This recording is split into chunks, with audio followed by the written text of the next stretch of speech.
Hello বন্ধুরা, সকলকে প্রতিযোগিতা ম্যাগনেট চ্যানেলে স্বাগত। আজকে আবারও একটি নতুন চাকরির বিজ্ঞপ্তি নিয়ে তোমাদের সামনে চলে এলাম। রাজ্য সরকারের তরফ থেকে নতুন পদে নিয়োগের বিজ্ঞপ্তি প্রকাশিত হয়েছে। আজকের ভিডিওতে এই নিয়োগটি সংক্রান্ত ডিটেলস নোটিফিকেশনটি নিয়ে আলোচনা করব। এখানে তোমাদের শিক্ষাগত যোগ্যতা কী চাওয়া হয়েছে, তোমাদের কত বেতন দেওয়া হবে, তোমরা কীভাবে আবেদন করবে ইত্যাদি নিয়ে ডিটেলসে আলোচনা করব।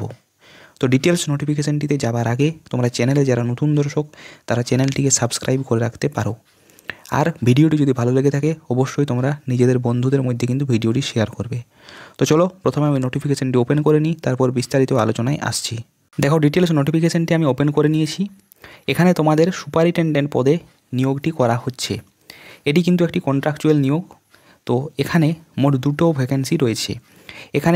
এখানে তোমাদের রয়েছে একটি ভ্যাকেন্সি রয়েছে OBC boys for central hostel, ঠিক আছে, এটি হচ্ছে এপিসি কলেজ নিউ ব্যারাকপুরের, এবং আরেকটি হচ্ছে Helencha post matric central hostel for SC boys. এই দুটো জায়গাতে তোমাদের কিন্তু সুপারিনটেনডেন্ট পদে নিয়োগটি করা হচ্ছে। এখানে শিক্ষাগত যোগ্যতা চেয়েছে গ্র্যাজুয়েশন যারা পাস করে রয়েছে তারা এখানে আবেদনের যোগ্য। যাদের বয়স 21 থেকে 40 বছরের মধ্যে তারা এখানে আবেদন করতে পারবে। এখানে সিলেক্টেড হলে প্রত্যেক মাসে তোমরা কিন্তু 15,000 টাকা করে বেতন পেয়ে যাবে। তো এখানে তোমাদেরকে সিলেকশন কিন্তু করা হবে। এখানে প্রথমে একটি রিটেন টেস্ট হবে, তারপর ইন্টারভিউ নেওয়া হবে। তো এই দুটো ধাপের মধ্য দিয়ে তোমাদেরকে এখানে কিন্তু সিলেকশনটি করা হচ্ছে। এরপরে দেখো, এখানে যে বয়স সীমা রয়েছে, তোমরা যদি এসসি অথবা এসটি হয়ে থাকো অথবা পিডাব্লিউডি তাহলে কিন্তু এখানে 5 বছর বয়সের ছাড় কিন্তু পেয়ে যাবে। এরপরে দেখে নাও তোমরা এখানে আবেদনটি কিভাবে করবে, ফর্ম ফিল আপ এখানে তোমরা কিভাবে করবে। এখানে দেখো একটি অ্যাপ্লিকেশন লিঙ্ক দেওয়া রয়েছে। এই লিঙ্কটি তোমরা ওপেন করবে। ওপেন করার পর সেখানে তোমরা আবেদনের সমস্ত কিছু পেয়ে যাবে।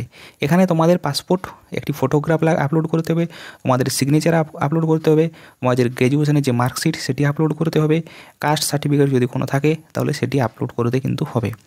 তো তোমরা আবেদন করার পূর্বে এই সমস্ত যে ডকুমেন্টস সেগুলো কিন্তু হাতের কাছে রাখবে। এরপরে দেখো, যারা যারা এখানে তোমরা আবেদন করতে ইচ্ছুক তারা অবশ্যই 17 এপ্রিল 2025 এই তারিখের আগে কিন্তু এখানে আবেদনটি করে নেবে। আর এটি তোমাদেরকে কিন্তু অনলাইনে আবেদন করতে হবে।